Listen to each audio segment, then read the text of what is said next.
하나님 말씀 창세기 23장 1절에서 20절까지 말씀입니다. 창세기 23장 1절에서 20절입니다. 오늘은 12월 13일 월요일 아침입니다.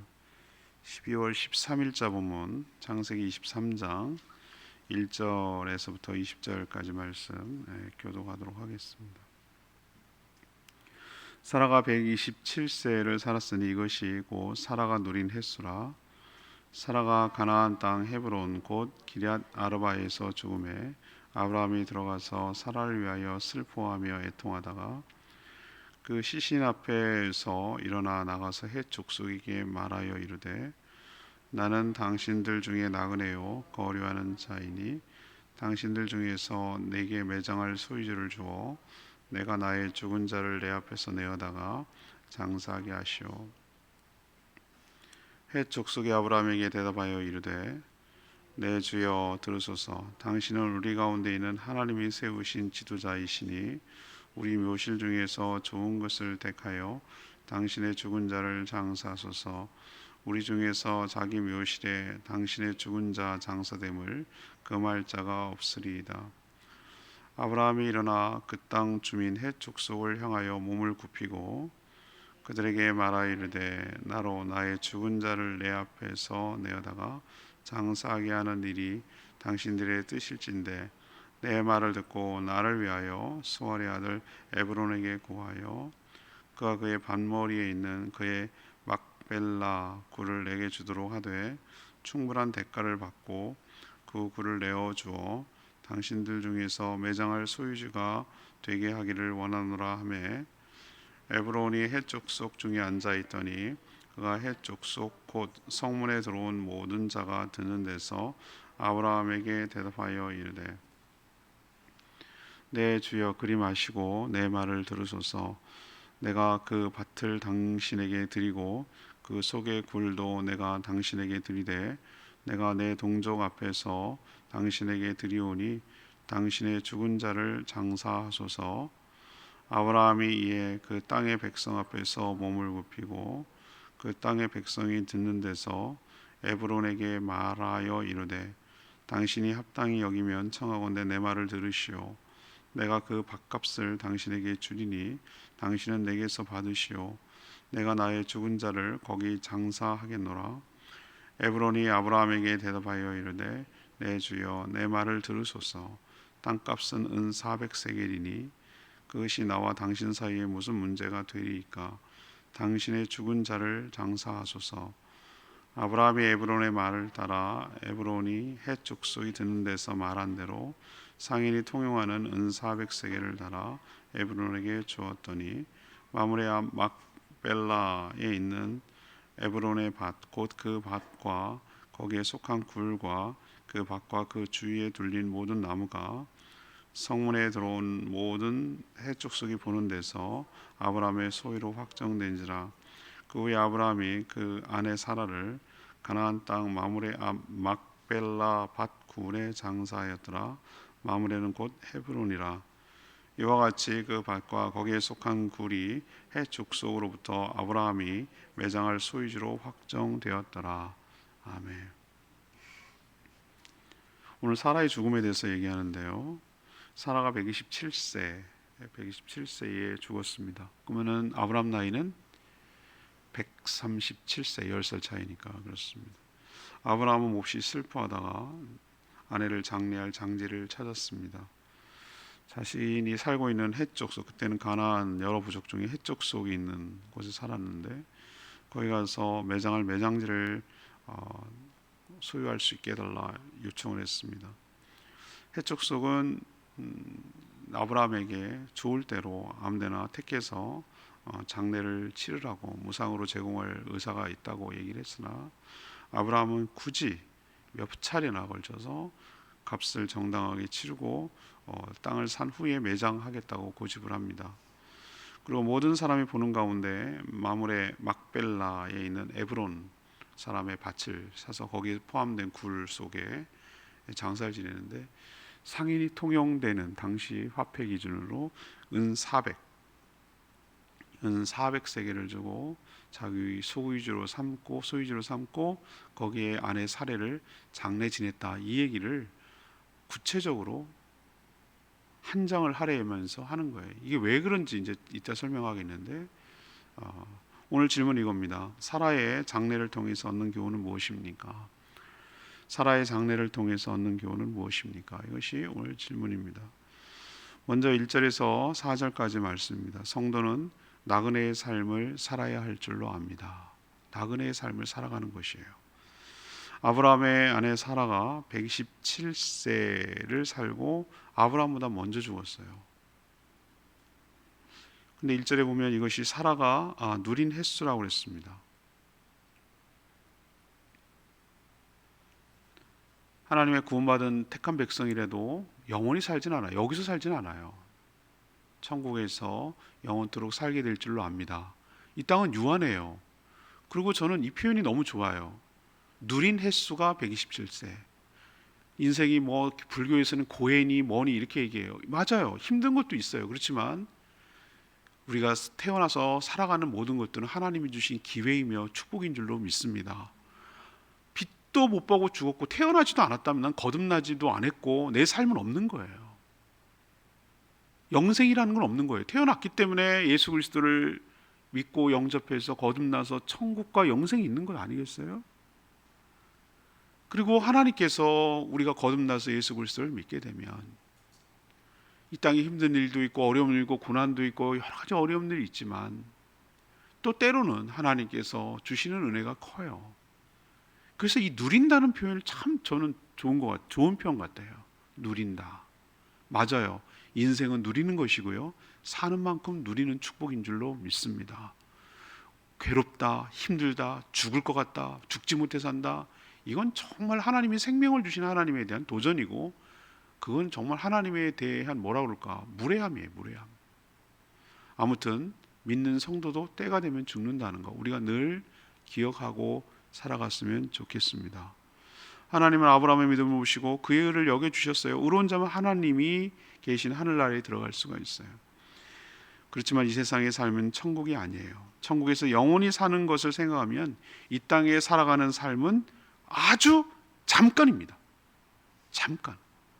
어른들이 눈 깜짝할 사이에 지나간다는 말을 하시는데 아직 저는 멀었지만 그걸 깨닫기에는 이제 조금 알 것 같아요. 뭔 말하는 건지. 애들이 크는 거 보면 내 나이를 보면 어머 내가 생각했던 그 아저씨의 모습이 내 안에 있는 거예요. 깜짝깜짝 놀래요 제가. 마음은 아닌데 사람이 이렇게 늙어가는 거구나. 이런 식으로 살다 죽겠구나. 이런 생각이 문득문득 들어와요. 영원히 사는 사람이 어디 있겠어요. 아브라함은 아내의 죽음을 보고 슬퍼하며 애통했어요. 지난번에 우리 대전에 KPM 선교 본부에 갔을 때 그 유명해요. 그 선교 이정건 선교사님이라고 그 본부장도 하시고 유명한 분인데 그 아내가 먼저 교통사고로 돌아가셨어요. 그 아드님이 우리 교회 오기도 했어요. 인솔해가지고 이슬기라고. 아내를 먼저 떠나보내는 심정이 어떤가요? 그랬더니 그 말로 표현할 수 없대요. 근데 저는 그 얘기만 들었는데 막 눈물이 나는 거예요. 상상만 하는데도 정말 이거 참 진짜 그거는 큰일이겠구나라는 생각이 드는 거예요. 그런 생각이 됐어요. 아브라함 보세요. 평생을 같이 했던 동고동락하고 했던 아내가 먼저 죽었다. 야, 이거는 참 뭘로 표현할 길이 없을 것 같아요. 그래서 오늘 표현 보니까 슬피 울며 애통했다 그랬어요. 슬피 울며 애통이란 말, 마음이 찢어지는 그런 심정을 표현하는 거예요. 근데 울다 애통하다 정신 차려 보니 장례를 치러야 돼. 이렇게 놔둘 수는 없어. 시신을 묻을 매장지가 필요했어요. 그는 지금 묻을 땅도 사지 못할 만큼 가난한 사람이 아니에요. 엄청 부자예요. 근데 기가 막히지 않아요? 지금 아내를 묻을 그 얼마나 굴이 얼마나 큰 평수 무슨 10,000평이 필요하답니까? 그것도 아니고 묻을 장소가 없어가지고 그 땅 사는 사람들을 헷 족속, 그 가나안 땅의 헷 족속한테 찾아가서 매장할 땅 좀 사게 해주시오, 파시오, 이렇게 부탁을 하는 처지예요.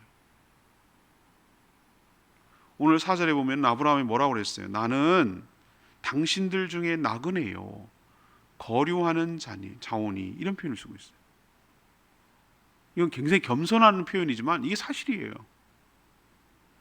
지금 가나안 땅이 하나님이 주시겠다고 약속이 있지만 아직은 자기 땅이 아니에요. 여전히 가나안 족속이 살고 있고 일곱 부족이 살고 있고, 그 자기가 지금 머물고 있는 곳은 헷이라고 부르는 부족이 살고 있고 거주하고 장악하고 있어요. 실질적인 소유주 역할을 하고 있단 말이에요. 자기는 뭐예요? 나그네예요. 그냥 스쳐 지나가는 거류민이에요. 잠시 왔다 살아가는 것이. 마치 우리가 외국으로 갔을 때 그 느낌 아시죠? 전체가 다 외국인, 나 혼자. 그런 때는 어떤 느낌이 들겠어요? 완전히 소수잖아요. 아브라함이 딱 그런 입장이었어요. 겸손한 표현이지만 저는 그의 독특한 믿음이라고 저는 생각을 하는 거예요. 그는 가나안이 약속의 땅이지만 히브리서 11장 10절, 제가 이사할 때 가끔 이런 설교를 할 때가 있는데, 이 본문을 할 때 저는 이거 마음속에 생각하고 늘 삽니다. 전 이 땅에다가 보물을 쌓고 왕국을 건설하고 막 좋은 집 짓고 좋은 막 기업 만들고 이렇게 살아가는 사람들 보면은 저 사람이 정말 믿는 사람 맞나? 저 사람이 천국의 소망이 진짜 있다는 건가? 이런 생각이 문득문득 들 때가 있어요. 소풍 가듯이, 즐기듯이, 잠깐 있다가 갈 것처럼 이렇게 살아야지, 성을 만들고 왕국을 만들고 이렇게 살아가는 사람들은 천국 안 믿는 사람들이에요. 저는 그렇게 생각해요. 제가 알고 있는 목회자들도 그런 사람 엄청 많아요. 왕국을 건설하려고 그래요. 자기가 왕 노릇하려고 그래요, 이 땅에서. 저는 그건 불신이라고 생각합니다. 아브라함 보세요. 아들도 있어요. 이 땅도 하나님이 주겠대요. 엄청 부자예요. 땅 얼마, 몇 채도 살 수 있어요. 그런데 아브라함은 어떻게 산 줄 아세요? 나그네와 거류민으로 살고 집 짓지 않고 천막에서 평생을 살았어요. 임시집. 목자들이, 목축하는 사람들이 이동할 때 그냥 몽골의 게르처럼 그냥 이동하면서 짓는 집, 천막. 그걸 장막이라고, 장막이 뭐 대단한 맨션인 줄 아시는데 여러분, 천막을 장막이라고 부르는 거예요. 사랑하는 여러분, 히브리서 11장은 뭐라고, 11장 10절은 뭐라고 표현한 줄 아세요? 아브라함의 믿음이에요. 하나님이 계획하시고 지으실 터가 있음을 믿었기 때문에, 이게 천국이에요.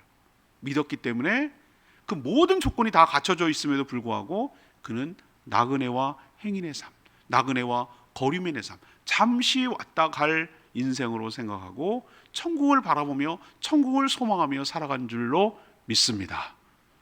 두 번째는요, 5절에서 11절까지 말씀인데요, 성도는 삶으로 본을 보여야 된다라는 것을 가르쳐줘요. 아브라함이 아내 사라를 매장하기 위해서 장지를 헷 족속에게 요청하자 헷 족속은 아브라함을 향해서 6절 보세요. 6절.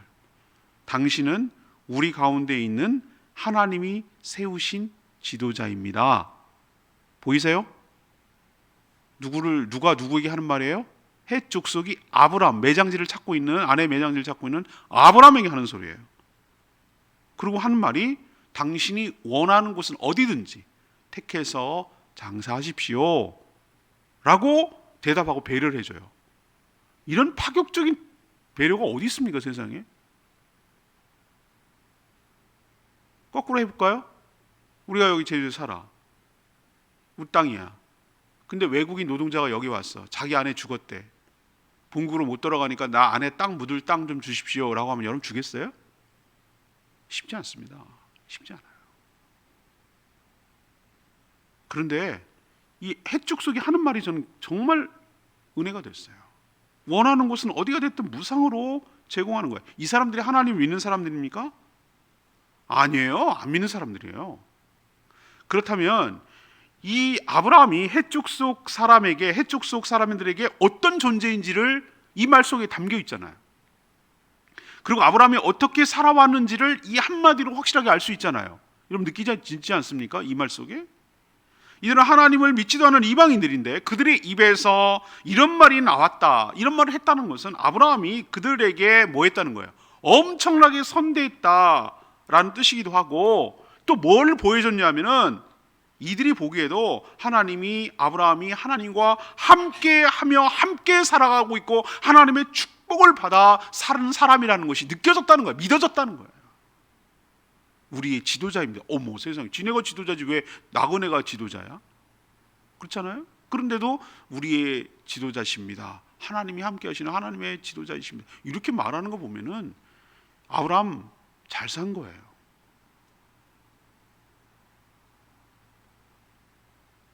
아브라함이 그렇게 사겠다고 했는데도 몇 번이나 거절하면서 그냥 주겠습니다. 우리 사이에 왜 이러십니까?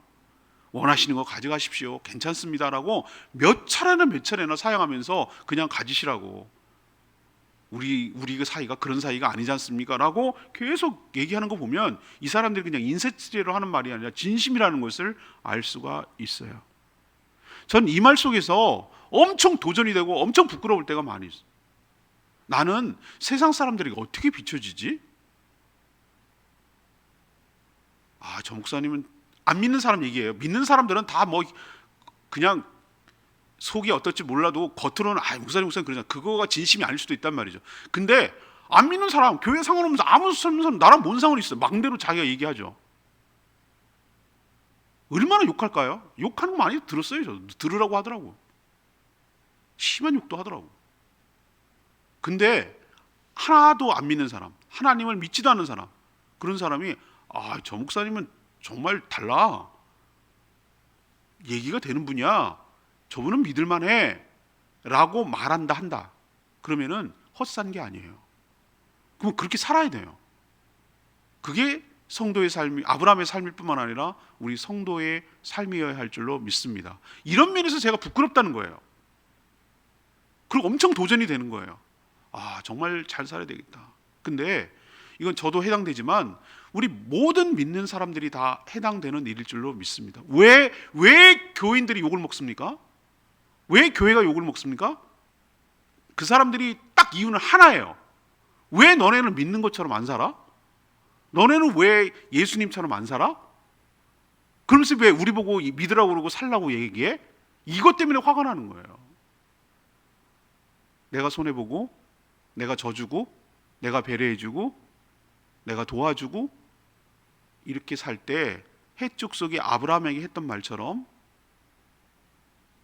하나님이 함께 하신다고, 하나님이 복받는 지도자라고 이렇게 인정하며 그 칭송이 아브라함에게 돌아가는 것뿐만 아니라 그가 믿는 하나님께 영광을 돌리는 삶이 될 줄로 믿습니다. 우리는 영광을 돌린다란 말을 정말 이기적이고 잘못 가르쳤어요. 1등 되는 거, 승진하는 거, 대박 나는 거, 그래야 하나님께 영광, 미스코리아 되는 거, 이래야 하나님 영광 돌린다고 생각해요. 천만의 말씀. 그건 하나님께 영광 돌리는 게 아니에요. 그렇게 하는 게. 내가 잘 살아서 다른 안 믿는 사람들이 보고 나와 함께 하시는 하나님을 인정하고 그 하나님을 칭찬하고 하나님께 칭송하는 그것을 영광 돌린다고 말하는 거예요. 남 누르고, 남 제끼고, 남 죽이고, 남 피해 입히고 그래놓고 하나님께 영광 돌린다라고 말하는 것은 위선이에요. 그건 거짓이고요. 아브라함 보면 똑똑히 알 수 있어요. 우리가 130년, 이제 기독교가 여기 한국에 들어오고 전파된 지 130년, 150년도 채 안 됐는데 완전 지금 바닥을 치고 있어요. 그 이유는 딱 하나, 아브라함처럼 안 살기 때문에. 너나 믿어라 이렇게 빈정거리고 조롱하는 이유는 우리가 말씀대로 안 살기 때문에. 오늘 아브라함을 보면서 엄청나게 우리도 도전받고 성도는 세상에 본이 되며 살아야 된다는 것을 우리에게 가르쳐주고 있는 줄로 믿습니다. 세 번째는 12절에서 20절까지 말씀, 성도는 언약을 기억해야 한다라는 것을 가르쳐줍니다. 아브라함은 헷 족속이 사라의 매장제를 그냥 주겠다고 몇 차례나 말했는데도 끝까지 무상으로 그냥 받지 않고 정식 매매로 땅을 팔아달라 이렇게 계속 요청을 해요. 하도 자꾸 그러니까 이 해족속 중에 이 누구냐면은 이 땅 주인이 있어요. 에브론이라는 사람이에요. 에브론은 사람이 뭐라고 가격을 부르는지 알아요? 은 400세겔을 요구해요. 완전 비싼 거예요. 완전히 그냥 잘못 말하면 눈 맞는 거예요. 이게 엄청 비싼. 왜? 보세요. 생각해 보세요. 요셉이 종으로 팔릴 때가 은 얼마였습니까? 20이었어요. 20. 은 20. 그 땅 굴 하는 데가 은 400이래요. 이건 폭리예요, 폭리. 근데 이게 왜 엄청난 기억을 왜 이렇게 불렀을까라고 했을 때 전 두 가지 추측이 가능해요. 아예 말도 안 돼. 아유, 이게 말이 되냐라고 해서 사지 못하게 하려는, 너무 크게 불러가지고 아예 그냥 포기하게 만들려는 뜻일 수도 있고, 얘 봐라, 좋아, 그러면 이번에 참에 한몫 챙기지 뭐, 이렇게 나쁜 마음을 먹고 한몫 챙기려고 높게 부를 수도 있고, 아무튼 터무니없는 가격이에요. 근데 아브라함 태도 보세요. 너무 그건 좀 너무하잖아. 우리 시세가 있는데 이건 한 200세겔만 해도 충분할 것 같은데, 이렇게 하지 않았어요. 흥정하지 않았어요. 아무것도 흥정하지 않았어요. 값 다 줬어요. 상인이 통용하는 방식으로 라고 표현하는 것은 공식적인 매매 형식을 띄었다 이 얘기예요. 오늘 17절에 보면은 상인이 통용하는 방식으로 매매했다, 이 얘기는 정식 계약하고 정식으로 샀다 이 얘기예요. 그리고 공개적으로 했어요. 공개적으로. 그 성문이라는 것은 그들의 그 어떤, 요즘 우리로 치면 등기소예요.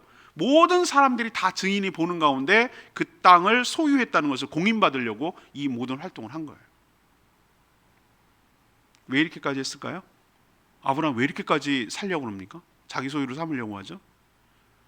아브라함은 하나님의 언약을 믿었어요. 무슨 언약? 자손이 번성하여 이 땅, 이 가나안 땅을 자신의 자손에게 줄 것이라고 믿었어요. 조상이 묻힌 묘지로 자손들이 다시 돌아오고 이 땅을 자기 땅으로 생각할 것이라고 생각을 한 거예요. 나중에 아브라함 죽습니다. 이번 주 토요일 날 죽는 묵상이 나오거든요.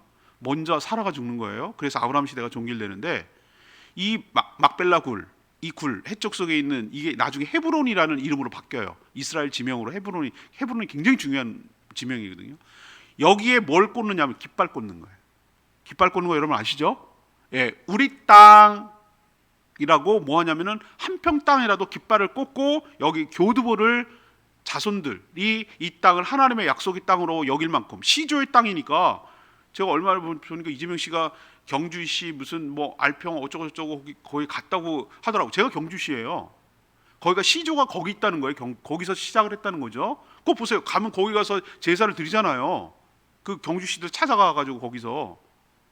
그런 것처럼 자기의 자손들이 자기 조상을 찾지 않겠어요? 자기의 사라와 아브라함이 어디에 묻혔다는 것이 기억하지 않겠어요? 이 땅이, 그러면 기억하는 동시에 이 땅이 하나님이 주신 땅이라는 걸 또까지도 포함해서 기억하지 않겠어요?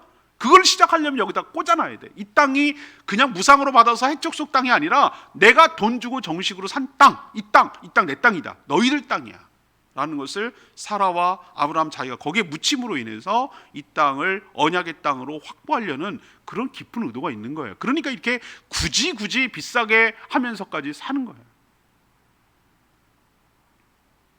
사랑하는 여러분, 하나님의 말씀, 언약을 기억하고 살아가는 저희들 되기를 원합니다.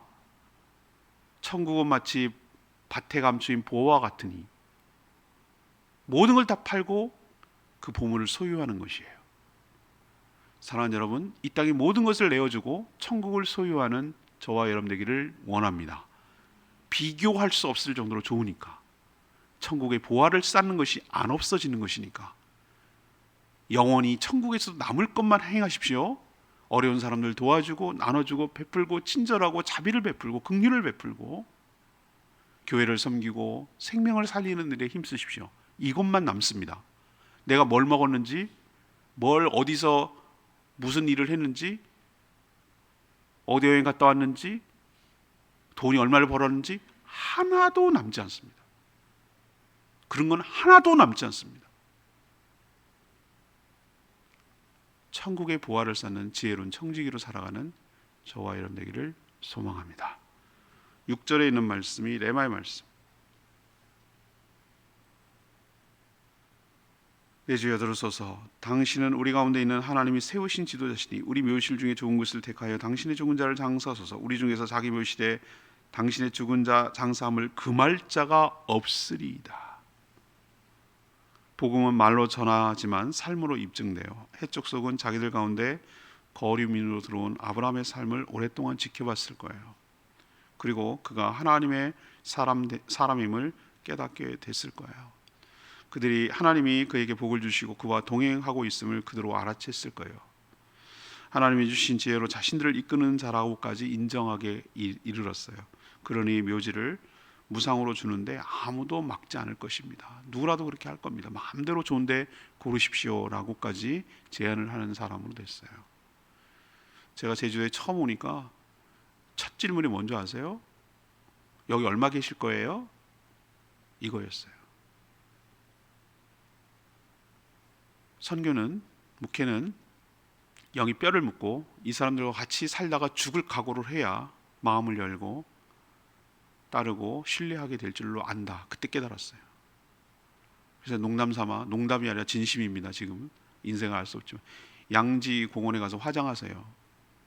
하늘누리 공원에 갔다가 수목장 하세요 라고 저 그냥 예언을 합니다.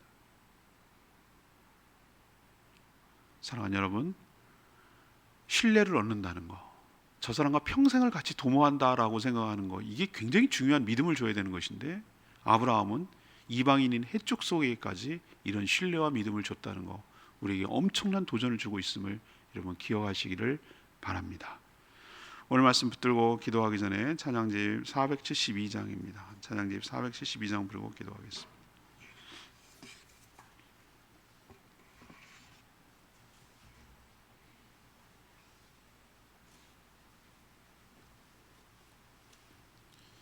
내 안에 사느니 예수 그리스도 나의 죽음도 유익함이라.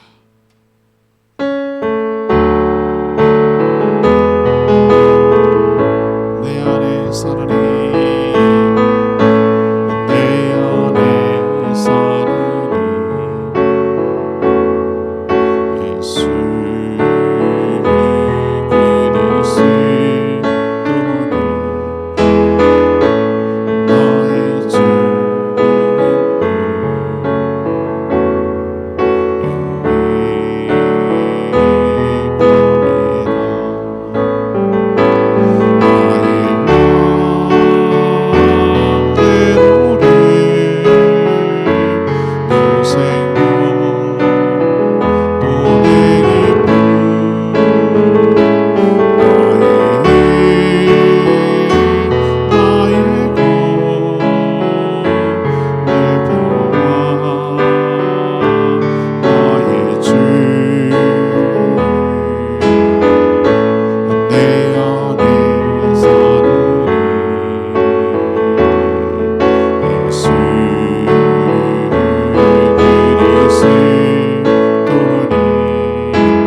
예수 그리스도입니다. 나의 죽음도 유익함이라. 성도의 죽음은 주 안에서 죽는 것이기 때문에 인간적으로 슬프고 어려울 수 있지만 천국 소망을 가진 우리들에게는 축복이고 안식인 줄로 믿습니다. 우리도 언젠간 갈 것인데 이 땅이 아니라 영원한 천국 소망하면서 이 땅에서 부끄럽지 않고 하늘에다 보화를 쌓고 살아가는 지혜로운 청지기의 삶을 살게 해달라고 주여 외치며 기도하겠습니다. 주여 하나님, 내 안에 사느니 예수 그리스도니 나의 죽음도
하나님의 복을 받아 살지만 영원히 이 땅에 사는 것은 아니니 하나님이 예비하신 천국을 가야 함을 기억하고 나그네와 거류민으로 살아가게 하여 주시옵소서.